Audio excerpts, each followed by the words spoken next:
Hello everyone, welcome back. So today we are going to do Mind of Medorrhinum. So it is a nosode and it represents the heart of psychotic miasm.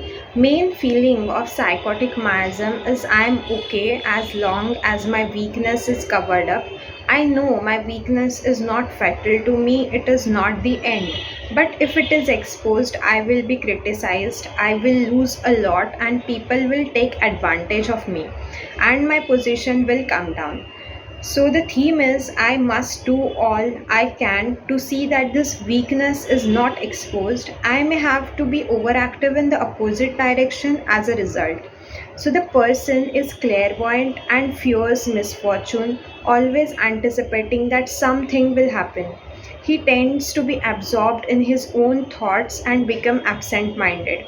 So, there is a symptom in Medorrhinum loses the thread of conversation. Also, in this state of intellect, this dreamy state, he finds that the things that he is familiar with looks unfamiliar. Sometimes because of the overactivity of his mind, his thoughts run into each other so fast that each minute seems like an hour and time passes too slowly. So the feeling of incapacity in Medorrhinum is represented by the anxiety of conscience, as if he were guilty of a crime, by fear as if someone was behind him, and a constant inner anxiety and restlessness.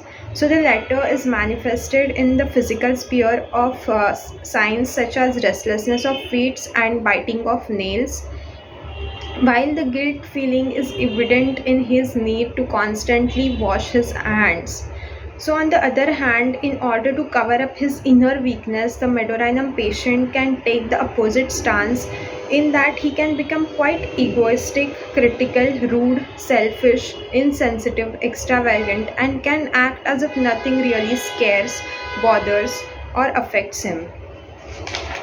He may speak abruptly and gives very little away. Internally, he may be fearful of the dark, of ghosts, anxious when a time is set, and may be very hurried and impatient. Medorrhinum person also have a very fixed way of doing things. So writer says, I often see the situation of Medorrhinum as that of a young prince whose father, the king, is about to die. The prince is weak and not yet ready to face the responsibilities that lie ahead. He is surrounded by uncles and ministers ready to take advantage of his weakness and usurp the throne. In order to survive, the young prince has to put a very bold, egoistic, rude, and aggressive front and not let his inner powerlessness be exposed. So, this situation would also help us understand the unwillingness of Medorrhinum to take up responsibilities and his non-committal stance where he feels that if he commits and he is then unable to fulfill that commitment, his weakness will be exposed. Thank you.